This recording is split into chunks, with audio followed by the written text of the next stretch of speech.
Okay, నమస్తే, welcome to Kaloji TV.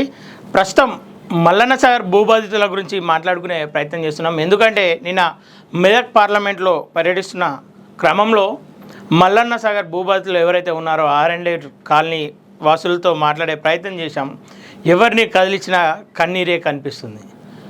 గతంలో వారికి న్యాయం చేశాం, వారికి తగిన ఏదైతే భూమి కోల్పోయారో, ఇల్లు కోల్పోయారో వాళ్ళకు కావాల్సిన న్యాయం చేశాం, వాళ్ళకు ఆర్థిక సహాయం చేశాం కావచ్చు, అనేక విధాలుగా వాళ్ళను ఒప్పించి మరీ వాళ్ళను ఆ భూములను తీసుకోవడం జరిగింది. ఆ గ్రామాల నుండి వేరొక చోటికి తరలించి వాళ్ళకు నివాసం కల్పించామని చెప్పేసి గత ప్రభుత్వం, అలాగే గతంలో ఉన్నటువంటి కలెక్టర్ వెంకటరామరెడ్డి గారు కూడా తెలియజేయడం జరిగింది. కానీ ప్రస్తుతం అక్కడున్న సిచ్యువేషన్ ఏందనేది అసలు బయట ప్రపంచానికి తెలియకుండా అదేదో గతంలో KGF మూవీ ఏదైతే వచ్చిందో ఒక ప్రపంచంలోనే మొత్తం అంటే వాళ్ళ ఆధీనంలో జరుగుతున్న విధంగా ఆ భూ నిర్వాహితులు కావచ్చు, మల్లన్న సాగర్ బాధితులు కావచ్చు, వాళ్ళు ఉన్న ప్రాంతంలో నివసిస్తున్న ప్రాంతంలో అనేక విధ్వంసాలు జరుగుతున్నాయి.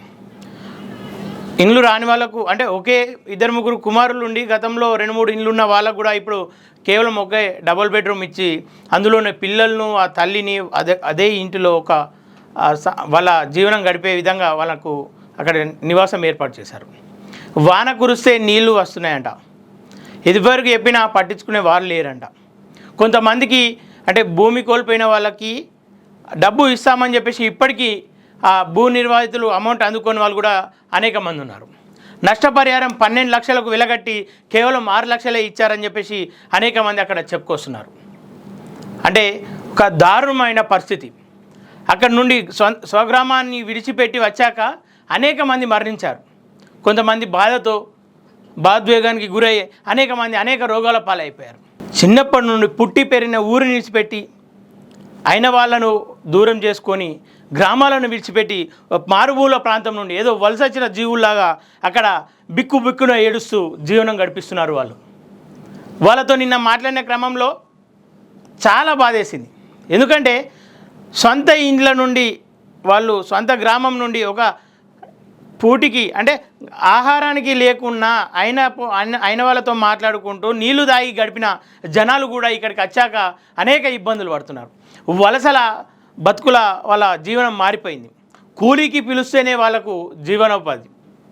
ఆ చుట్టుపక్కల ఉన్న కంపెనీలో కూడా వారికి పని కల్పించకపోవడం, అలాగే వాళ్ళకి కూలీనాలి అంటే ఏ గ్రామంలోకి వెళ్ళినా ఆ గ్రామస్తులకు అంటే అక్కడున్న పరిసరాలు అక్కడున్న పనులకు ఆ గ్రామస్తులే సరిపోవడం, బయట వాళ్ళకి కూలీలు ఇవ్వకూడదని చెప్పేసి కొన్ని గ్రామాల వాళ్ళు నిర్ణయించుకోవడం చాలా అంటే ఇబ్బందికరమైన సిచ్యువేషన్లు ఉన్నాయి అక్కడ.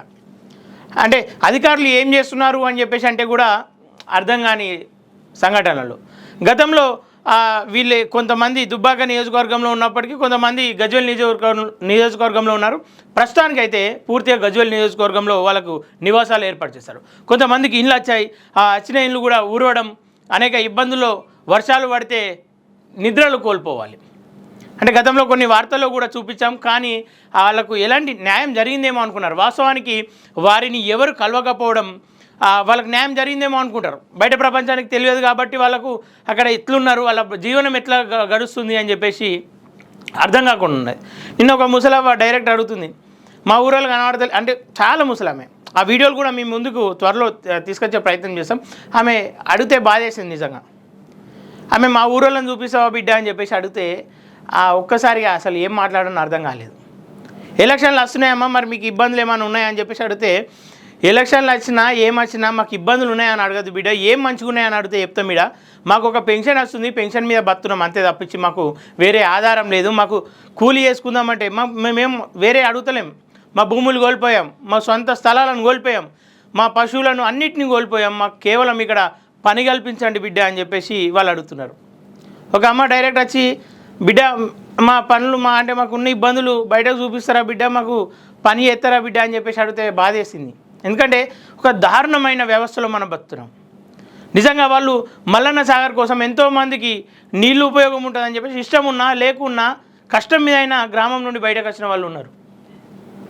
సరే, దానివల్ల ఎన్నో గ్రామాలకు ఉపయోగపడుతుంది అనుకోవచ్చు. కానీ అంత త్యాగం చేసిన వాళ్ళకు మనం ఖచ్చితంగా ఆ న్యాయం జరగాలి కదా. అక్కడ ఒక సొంత ఊరి నుండి దేశానికి వలస పోయిన వాడే 3 ఏళ్ళు ఎట్లా గడుస్తుందని చెప్పేసి చూస్తారు ఖచ్చితంగా. అంటే సొంత ఊరి మీద అంత ప్రేమ ఉంటుంది ప్రతి ఒక్కరికి. అట్లాంటిది మళ్ళీ తిరిగి రాము అన్న ప్రాంతానికి వెళ్ళిపోతే వాళ్ళ బాధ వర్ణతీర్థం. వాళ్ళ కన్నీరు ఈరోజు మల్లన్న సాగర్లో నీటిలా పారిపోతుంది. వాళ్ళు చెప్తున్నారు, అందులో ఉన్నాయి నీళ్ళలో కాదో తెలియదు బిడ్డ, మా కన్నీళ్ళు అయితే అందులో ఉన్నాయి బిడ్డ అని చెప్పి చెప్తున్నారు. రఘునందన్ రావు గారు గతంలో అక్కడికి వెళ్ళారంట. వాళ్ళు అన్నారు, పువ్వు గుర్తు సార్ వచ్చిండు, మాకు కొంచెం భరోసా ఉంది బిడ్డ అని చెప్పేసి అన్నారు. ఖచ్చితంగా అంటే ఈ సందర్భంగా మేము రఘునందన్ రావు గారికి అలాగే నీలం మధు ముదిరాజు కూడా మేము వెంకటరామరెడ్డికి ఎలాంటి విజ్ఞప్తి చేయదలుచుకోలేము. ఎందుకంటే ఆయన చేసిన విధ్వంసమే ఈరోజు వాళ్ళ కన్నీరు, ఆయన చేసిన అనేక అక్రమాలు, అనేక దోపిడీలే ఈరోజు వాళ్ళ బాధలు. ఆయనకు మేము ఎలాంటి విజ్ఞప్తి చేయం. మేము కేవలం అంటే మీ ఇద్దరికి అంటే ఎవరికి కూడా వ్యక్తిగతంగా మేము చెప్పదలుచుకోలేము. మీ ఇద్దరికి మేము విజ్ఞప్తి ఏం చేస్తున్నామంటే అక్కడికి వెళ్ళండి, నిజంగా అనేక బాధలు ఉన్నాయి.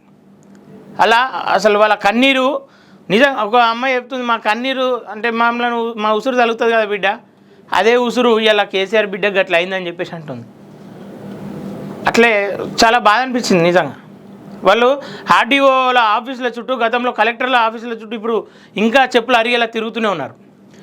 ఎకరానికి 6,000 వస్తే అవి వాళ్ళ హాస్పిటల్ ఖర్చులకు సరిపోవట్లేదట. నిజం అంటే ఈ రోజుల్లో ఆ ప్రాంతంలో ఎక్కడ ఒక ఫ్లాట్ కొనాలన్నా కనీసం 120 గజాల ఫ్లాట్ కొనాలంటే ఆ ప్రాంతంలో పలుకుతున్న రేటు 40 నుండి 50 లక్షలు మినిమం. అంటే తక్కువ వేసుకున్న ఒక 20 లక్షలు అయితే ఉంది. అంటే లోపల బిట్టో ఏదో ఒక రకంగా చూసుకుంటే రియల్ ఎస్టేట్ వ్యాపారాలు పెరిగిపోయిన సందర్భంగా అన్నిటికీ అంటే 20 నుండి 40, 50 లక్షల దాకా కూడా అక్కడ ఫ్లాట్లు అమ్ముడు పోయే పరిస్థితులు ఉన్నాయి. అట్లాంటప్పుడు ఒక ఎకరాకు 6,000, అదే పరంపోగు భూములు అయితే లావన్ పట్టాలు అయితే 3 లక్షలు, 6 లక్షలు పట్టా భూములకు, 3 లక్షలు లావన్ భూములకు అక్కడ ఇవ్వడం అయితే జరిగిందంట ప్రస్తుతానికి. అవి కమ్సే కమ్ వాళ్ళకి ఏ రకంగా కూడా సరిపోవు. ఎందుకంటే మనం చూస్తూనే ఉన్నాం, సాధారణంగా ఎక్కడికి వెళ్ళినా భూములకు అనేక రేట్లు ఉన్నాయి. వాళ్ళకు ఏ రకంగా కూడా మనం న్యాయం చేసి అంటే మన ప్రభుత్వం ఏ రకంగా కూడా వాళ్ళకి న్యాయం చేయలేదు. 6 లక్షలు ఒక ఎకరాకి వ్యవసాయం చేసినోడు ఇలా 6 లక్షలు తీసుకొని మనం ఆరోగ్య పరిస్థితులకు పెట్టుకుంటుంటే, లేదంటే ఏదో ఒక ఫ్లాట్ కొనుక్కోవడానికి తప్పించి ఆ 6 లక్షలు దేనికి కూడా పనిచేయ అంటే వ్యవసాయం చేసుకునేటోడు ఏం కావాలి? రైతే రాజు అని చెప్పుకున్న ఈ రోజుల్లో ఆ రైతు ఇలా పోయి వలస కూలీలుగా మారుతున్నారు. ఆ కూలీ కూడా దొరకని సందర్భం, అడ్డాల కూలీలుగా పోతున్నారు. ఇట్లాంటి సిచ్యువేషన్లు ఆ ప్రాంతంలో ఎదుర్కొన్నాయి. ఖచ్చితంగా దీనిపైన గత ప్రభుత్వం కూడా వాళ్ళకి ఎలాంటి న్యాయం చేయలేదు. ప్రస్తుత ప్రభుత్వంలోనైనా వాళ్ళకు న్యాయం జరుగుతుందని చెప్పేసి ఎదురు చూస్తున్నారు. ఎవరో రాకపోతారా, ఎవరో మాకు సహాయం చేయకపోతారా, న్యాయం చేయకపోతారన్న ధీమాతో అక్కడ జనాలు బ్రతుకుతున్నారు. దేవుడిపైనే భారం వేసి అక్కడ జనాలు బ్రతుకుతున్నారు.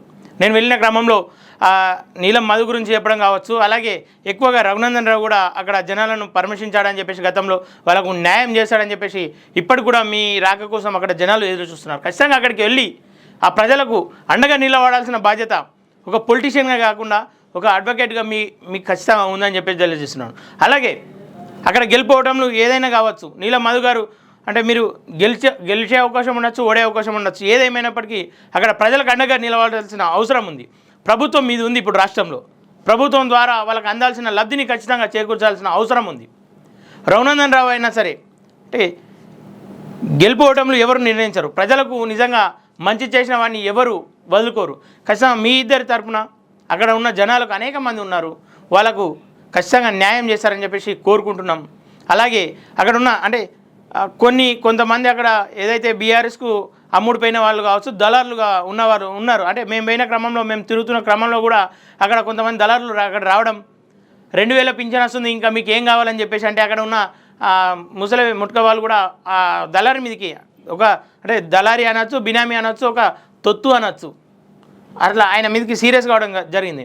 2,000 ఎవరికి సరిపోతున్నాయి? సొంత స్థలాన్ని ఇచ్చిపెట్టి, సొంత ఇల్లుని ఇచ్చిపెట్టి, సొంత ఊరిని ఇచ్చిపెట్టి బయటకు వచ్చిన 2,000 పింఛన్ మీద బతుకుమంటూ ఆయన చెప్పడం అక్కడ ఉన్న వాళ్ళు కొంచెం ఫైర్ కూడా కావడం జరిగింది.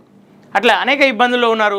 కొంతమంది అక్కడ ఉన్న దళారులు, ఆ బీఆర్ఎస్ తొత్తులు అక్కడ ఉన్న ఇబ్బందులే లేవు, మేము సంతోషంగా ఉన్నామనే విధంగా చిత్రీకరించే ప్రయత్నం చేస్తున్నారు.